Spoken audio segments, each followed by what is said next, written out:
We need to have a serious conversation. Gran Turismo 7's driving standards seem to be down the drain, and that cannot keep standing if we want to have the cleanest and fairest racing possible in the Gran Turismo 7 world. I think I cracked the code on why this happened, and I narrowed it down to 5 reasons, which I will explain in this video, and I will try to give my best solution to fixing those issues. And I can tell you right now, reason number 4 is probably the worst one of them all. I'm pretty sure that you're gonna feel very much identified with some of the clips in this video.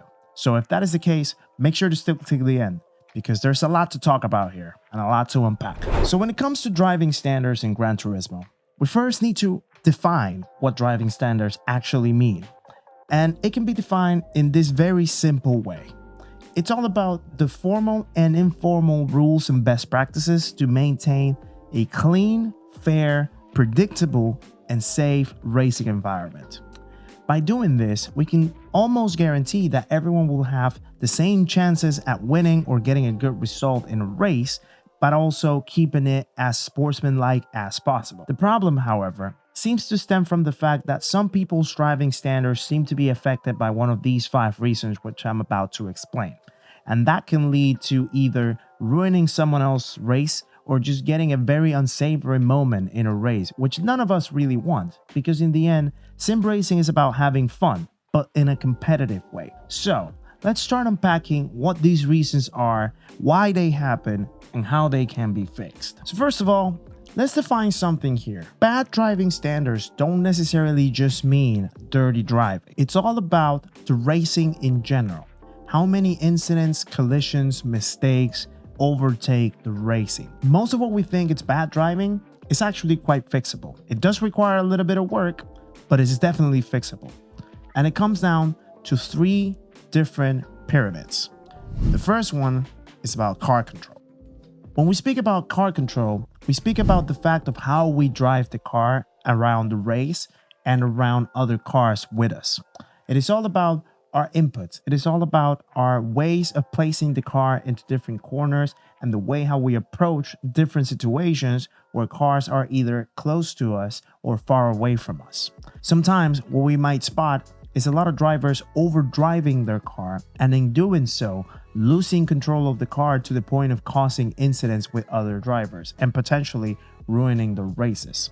This comes from the fact that they end up pushing races as if it was a time trial, or not understanding or paying attention to their conditions of the car and the weather around them. Remember, different weather conditions can affect things like your grip and the racing lines that you have to take, but also overheating the tires, tire wear in general, less fuel, and other cars just around you causing slipstream and dirty air. All of these are different reasons why car control could be affected for you. Also, it may come from forgetting your reference points or not adjusting your reference points to the different conditions around you. Sometimes you may approach a corner right behind a slipstream train and you're gonna have maybe 5 to 10 miles an hour more than you typically do when you take your normal racing line or your regular lap.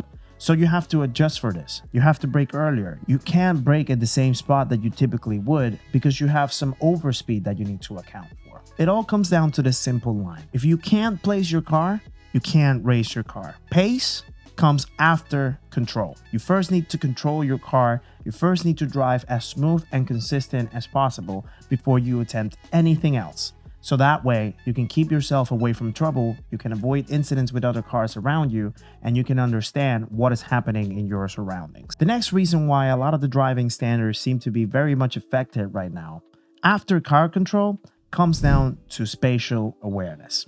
And spatial awareness not just means where your car is placed on the track, but also how much space you have between other cars around you or in proximity to a corner or a different place in the track. And here's where a lot of the different overtaking, defensive moves, and racing lines come into play when it comes to attempting to squeeze cars out or taking a defensive line or making reactive moves that could potentially unsettle someone else's car because of the contact. Mainly, the reason why spatial awareness gets very much affected comes down to 2 main things: lack of anticipation and tunnel vision. When we get tunnel vision, we think that the only way to go is the way that we know, without knowing that we can actually adjust this based on other cars being around us or just conditions in our environment being different.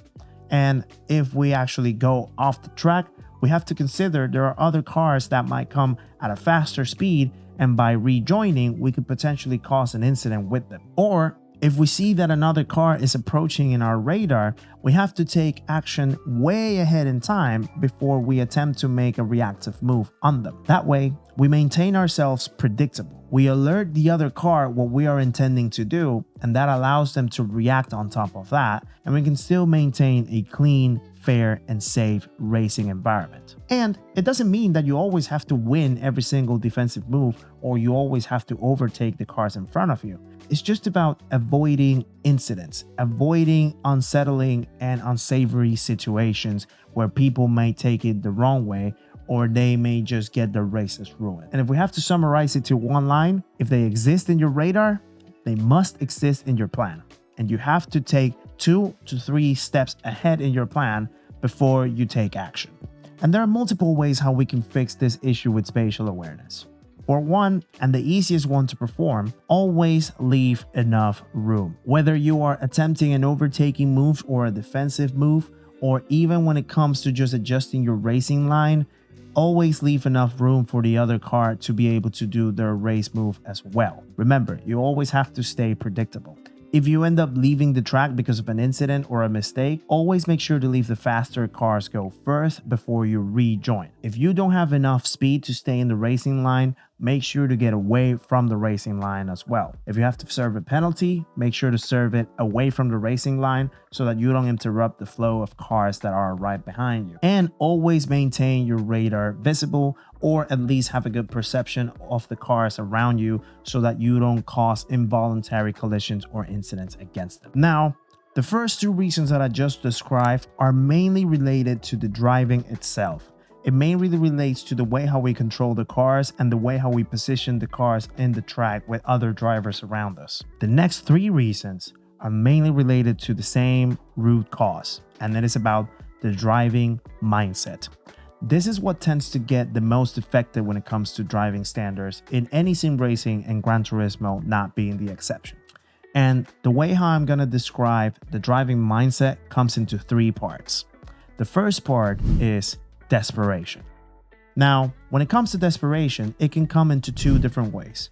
For one, it can come and show into a panic state where we feel like we're going to get caught up by people that are faster than us. However, by attempting massive intents to defend our position and defend where we are right now from faster drivers, we are only leading ourselves to causing potential incidents and potentially ruining our own race or making a big mistake that is going to put us out of contention.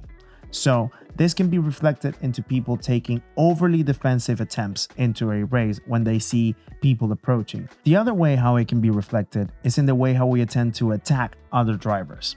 And this may look into a lot of hero moves where we feel like we have enough space to make a move, but actually we're much farther away from where we need to be to make a clean and fair move into a corner. This can look like last second dive bombs, or attempting to make lunges from maybe 2 or 3 tenths behind the car, or just even not understanding whether there is enough of a gap for us to insert our car in and trying to make the corner in a safe way without causing a contact. And this can stem from multiple reasons. Sometimes it can stem from the fact that we are potentially losing the pack in front of us and we are getting ourselves away from having a good result. But I believe the main reason why desperation takes a part is mainly because of ego. And ego is sometimes a very toxic trait to have when it comes to sim racing. Sometimes we feel like we are the fastest driver in the track, or at least we're faster than the person behind us or in front of us. So we feel like we have all the right to make as many moves as possible to make our way through the track. But in doing so, the only thing that we're causing is unpleasantness and a lot of incidents that are not very well respected and seen in the sim racing world. And I've been in both sides of the coin when it comes to that. Even when I started, I used to be one of those drivers that were trying to attempt so many hero moves into corners, thinking that because I was faster than other people, I could do them. And I've also been in the victim side of the things where I have been subject to incidents due to other people behind me attempting hero moves on me. Now, here's where a lot of the racecraft takes place. And understanding racecraft and understanding how, when, and why we make certain moves actually matters. It is not always necessary to make a move into every single corner, even if we have the opportunity to do it. Sometimes it's even better to wait maybe 2 or 3 corners down the way, because we're going to have an easier overtaking spot in that area. Or even because we want to try to take advantage of the slipstream that other people are trying to create for us.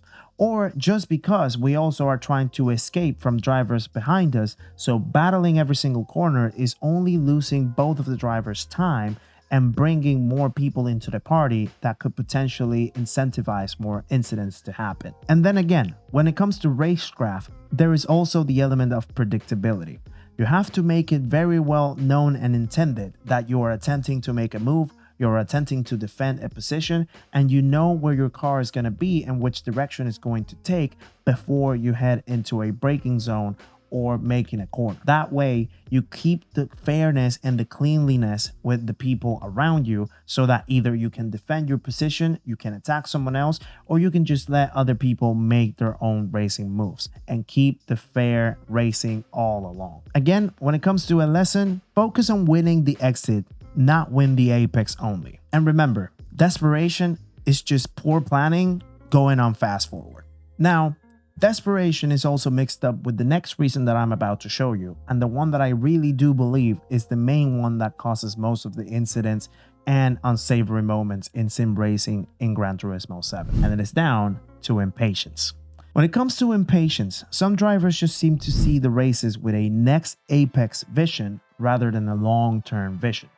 And what this means is that they're only thinking one step ahead or one corner ahead, thinking that that is the opportunity where they need to make a move, where they need to defend the position, or where they need to just push as far as they can to try to keep their race in place. And this is very evident when you go and see some replays of races of people just completely crashing into turn 1 because they all are trying to make positions. And let me remind you, I don't know about anybody that has won a race from turn 1 in lap 1 of the race. But also it comes from the fact of people trying to force every single gap that comes right in front of them. And in doing so, they just force incidents, push to passes, and just completely cause chaos. And the moment that you start being impatient, you start forgetting about all the other factors in the race. You forget about things like your tire wear. You forget about things like your fuel. You forget about things like how many positions do you actually need to do, or the strategy that you need to take to preserve positions in the race. There might be an opportunity that you can actually battle for the win, but in being impatient by trying to battle every single corner, you're actually losing enough time so that other people can stay on top, and you could potentially harm yourself from a good result, or even cause an incident that's going to ruin your race completely. It is a lot better to try to plan ahead of time rather than only planning for the next corner ahead. Sometimes you may find that having an opportunity to overtake someone 3 corners later is a lot better and saves you a lot more time than attempting to overtake in the very next corner that you have. Or sometimes you may find that not defending a position is actually saving you a lot of time or keeping you in the same place or with a good result, rather than attempting to defend every single time that you have a driver right behind you. And remember, the more you do this and the more you try to force these things, the more potential mistakes can happen, and the more race-ending mistakes you're going to find that are not only going to take you out, but are also going to take other drivers out. Being faster means that you can beat them, but being impatient means that you may beat yourself. So then, how does this all stem into the next reason and the final reason of why the driving standards are so poor? It all comes down to the competitive environment that we all partake in. Yes, sim racing is a competitive environment.